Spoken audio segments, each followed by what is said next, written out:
ABC News World Headquarters in New York.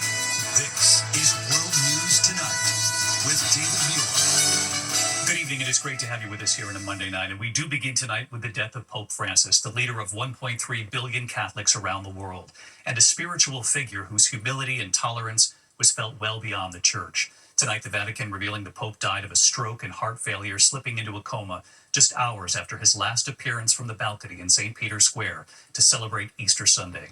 During his 12 years as pontiff, Pope Francis proved himself to be the people's pope, reaching out to the poor, the forgotten, the people at the margins. From the moment the former cardinal from Argentina was introduced as Pope Francis, he set the church on a new course. The first pope from Latin America, the first Jesuit, the first to elevate women to positions of church authority, the first to allow priests to bless same-sex couples, asking early on as a pope, "Who am I to judge?" And another first, Pope Francis agreeing to the first ever town hall with American television. Tonight, that moment, we waited at the door inside Vatican walls, and then our walk right there across the courtyard with Pope Francis.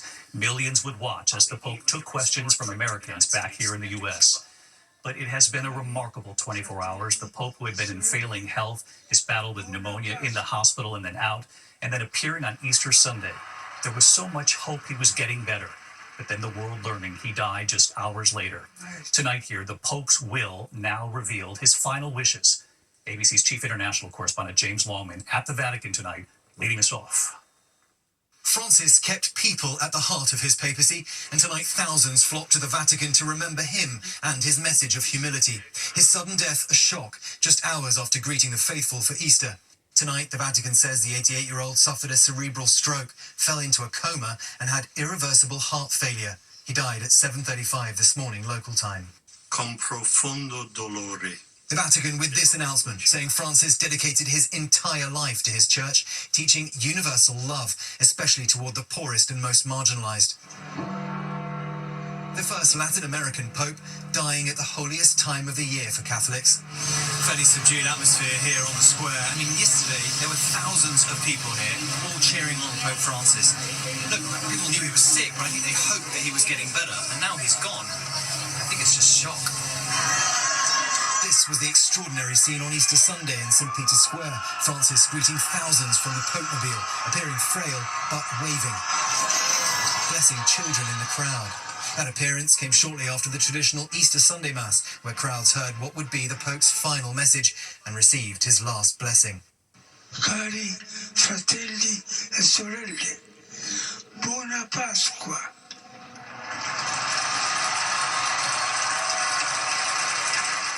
His voice just a whisper, wishing the crowd a happy Easter, his last message to the world, the same one he spent his life preaching: unity, service, and compassion for society's most vulnerable. Pope Francis spent weeks in the hospital battling pneumonia in both lungs, suffering 2 emergencies that nearly killed him. But, seeming to recover, he even made some appearances. Hello.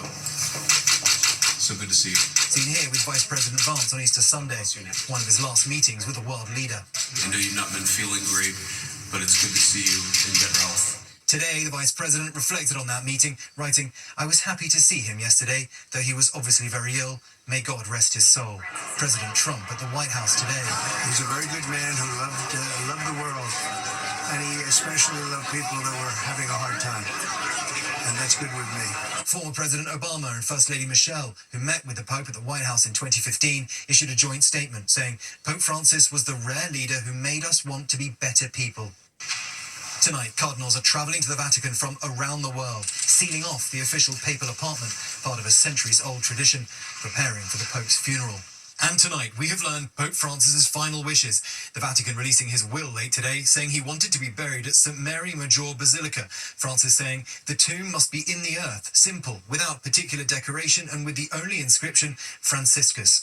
And in St. Peter's Square today, we met Scott and Betty from Nebraska. There's a lot of admiration for him. I think he was one of the more progressive popes that we've had, and open to everybody and new thoughts and new ideas, and not afraid to speak to power. Very positive influence. An influence felt well beyond the church. Francis dies truly a global symbol of humility and kindness. In a world of deep division, he asked instead, "Who am I to judge?" Well put, James. Let's get right to James Longman. He's live outside the Vatican tonight. And of course, James, the Pope's death just hours after he appeared on Easter Sunday there in Rome at the Vatican in front of the world. It seems the Pope was determined really to be the people's Pope right until the end, despite guidance from the doctors. Yeah, that's absolutely right, David. He really wanted to be there for his people. He spent his last day putting the faithful first, and that really does sum up Pope Francis's papacy. Often he wanted to work against his doctor's orders. Now, of course, the Church is bracing to see who comes next. David? James Longman live in Vatican City tonight. James, our thanks to you. And of course, we will never forget our time with the Pope. That historic ABC News town hall with Pope Francis, the first ever. His humility, his humor, his tolerance. And there was a moment, if you remember, that he asked a saddened little girl during our town hall to sing in front of millions watching. And what's happened to her since? Habemus Papam. Pope Francis was known as the People's Pope. A window into his humility, evident from the moment the world met him on that balcony, wearing white, a simple cassock, by choice. Buonasera. Pope Francis greeting the world with a simple Buonasera, good evening. Then a humble bow to the faithful gathered in St. Peter's Square.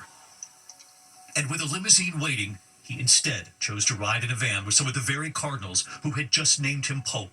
He returned to the hotel to pay the bill himself. He would sometimes ride in a Ford Focus, telling priests and nuns to drive humble cars. Pope Francis in that open-air Popemobile, famously asking for it not to be covered, to be able to reach out to the faithful. He was the first Jesuit Pope and the first Pope from Latin America. He was born Jorge Mario Bergoglio, the son of Italian immigrants. He grew up in Buenos Aires, Argentina.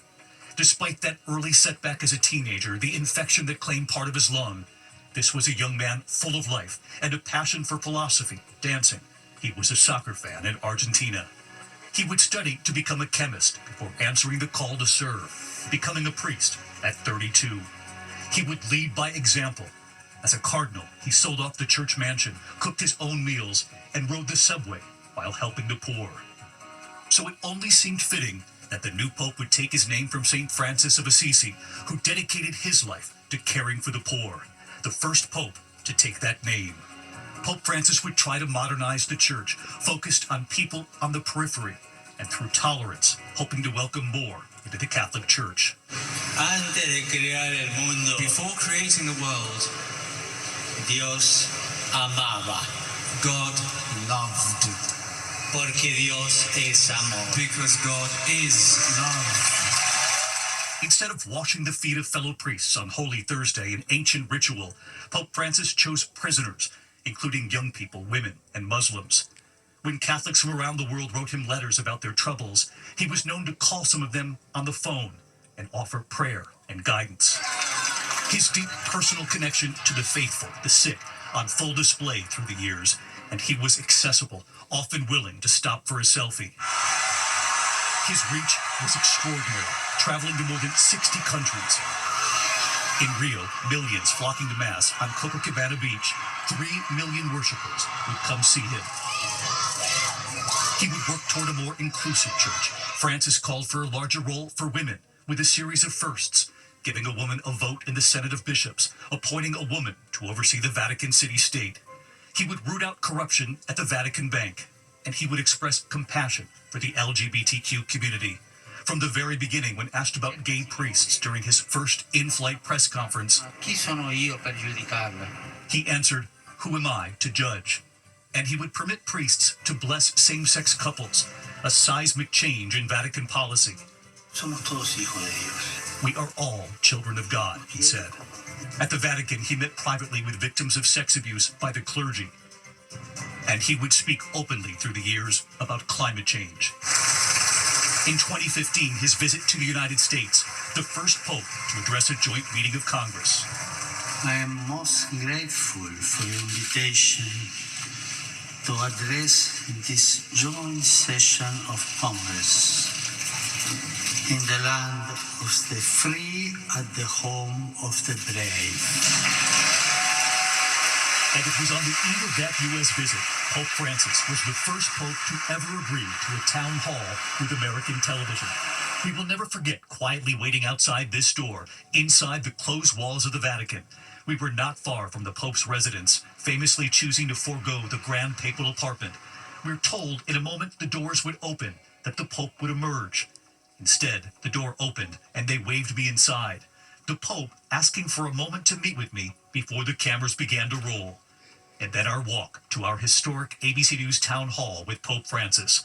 I had agreed to conduct the town hall in Spanish. And as we head into the room, a smile from Pope Francis. He was surprised at the scope of the crew, and he knew our cameras were also in 3 cities from Chicago to Los Angeles to McAllen, Texas. And we began the town hall. Su Santidad es un gran honor. Families and young people gathered at locations across the country. Pope Francis taking their questions, and they shared their pain, their struggles. There was Valerie Herrera, 17 at the time, from Chicago, who struggled with a rare skin disorder her entire life. She told the Pope she turned to music to survive the bullying. And after her tears in front of the Pope, an unexpected request from Pope Francis. And he delivered his request in English. Valerie, I would like to hear you singing. May I ask of you to sing a song for me? Sure.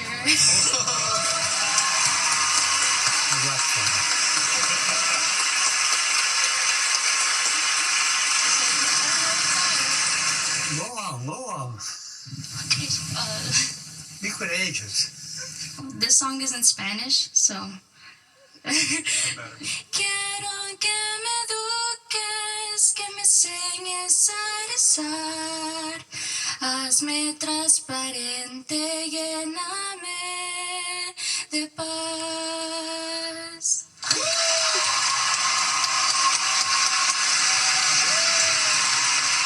Thank you very much. Very kind of you. After that moment, I turned to Pope Francis, saying a song for the Pope in front of the world, that's difficult. Una canción para el Papa es difícil. And tonight, right here, Valerie, who is now 26 and a nurse outside Chicago, telling us what that moment with the Pope did for her. When he's asked me to sing for him, his very warming and welcoming smile whenever I think about Pope Francis.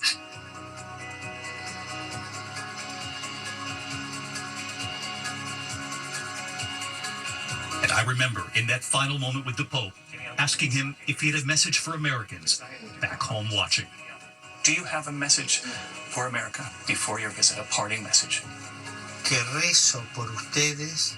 The Pope saying, I'm praying for all of you, the people of the United States, and I ask you to pray for me. Le pido, por favor. An extraordinary moment for all of us here at ABC News to experience that with Pope Francis, and how powerful to hear from Valerie all these years later. Now, tomorrow night in prime time, an ABC News special, Francis, the People's Pope, 10 p.m. Eastern tomorrow night, and then streaming on Hulu and Disney+. And later this week, I'll be traveling to Rome for the funeral once we know when the funeral will be held, and then we'll be there, of course, for the conclave as well. So we hope you'll stay with ABC News. In the meantime, we are going to turn to the other news this Monday night. Frightening images on board a Delta flight just before takeoff from the Orlando airport. Flames seen shooting from the engine, passengers racing to get out on slides. Here's Gio Benitez. Tonight, terrifying moments on board this Delta flight.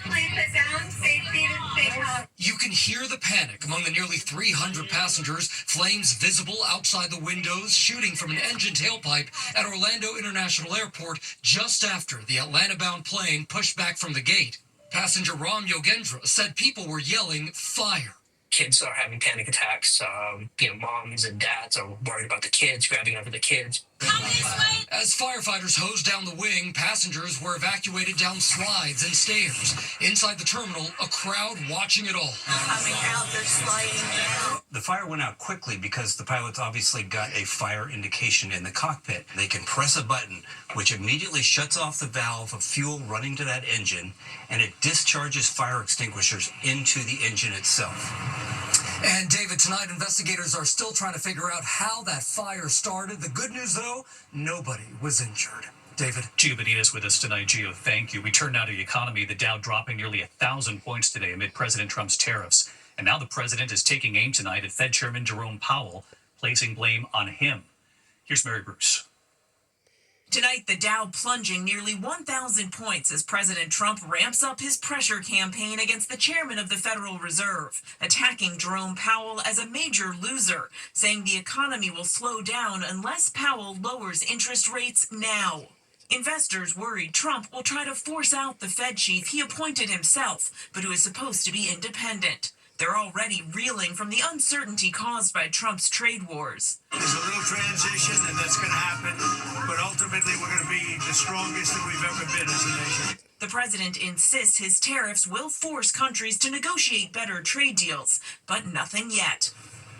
And many economists feel the reason the Fed chair is hesitant to lower rates is because tariffs are already causing prices to rise, and lowering interest rates could send inflation higher. David. Mary Bruce live at the White House. Mary, thank you. The other major headline tonight, Defense Secretary Pete Hegseth is dismissing new reports that he shared highly sensitive U.S. military attack plans with his wife and others in a second group chat using the Signal app.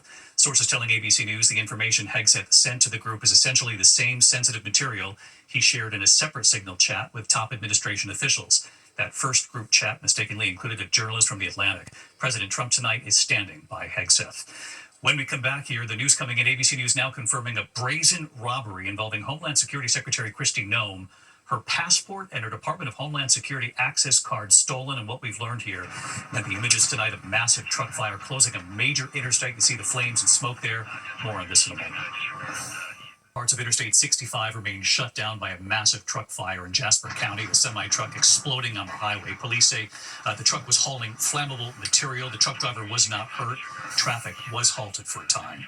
Tonight, the Secret Service is now investigating a robbery involving Homeland Security Secretary Kristi Noem. A DHS official says a masked man stole her bag from a restaurant in Washington, D.C., running away. It had $3,000 inside, her passport, and her Homeland Security access pass.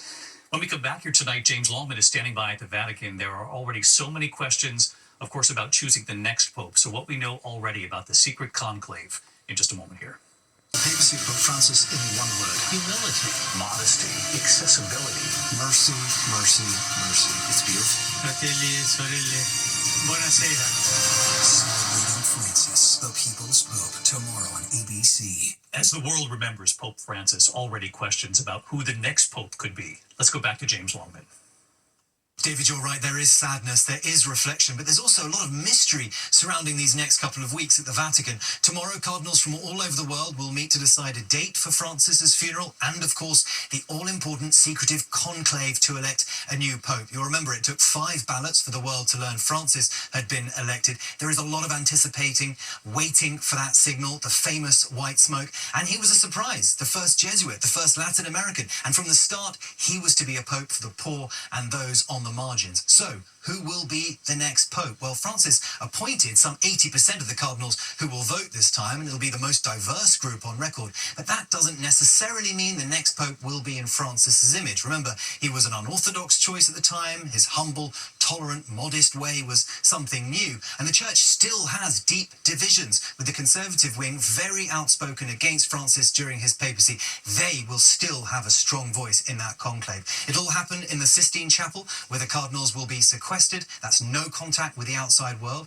They'll vote 4 times a day. If they can't get to a 2/3 majority, you'll see black smoke emerge from that chimney. The smoke will turn white once a new pope is elected. The longest it's taken in modern times is 5 days. We'll be here, and I know, David, you will be too. That's for sure, James Longman. Our thanks to you. I'll be joining James from the Vatican for the funeral, of course, the conclave, and right back here tomorrow. I'll see you then. Good night. Take Xyzal at night. The papacy of Pope Francis in one word. Humility, modesty, accessibility, Mercy, mercy, mercy. It's beautiful. Fratelli e sorelle, buonasera. celebrating Francis, the People's Pope, tomorrow on ABC.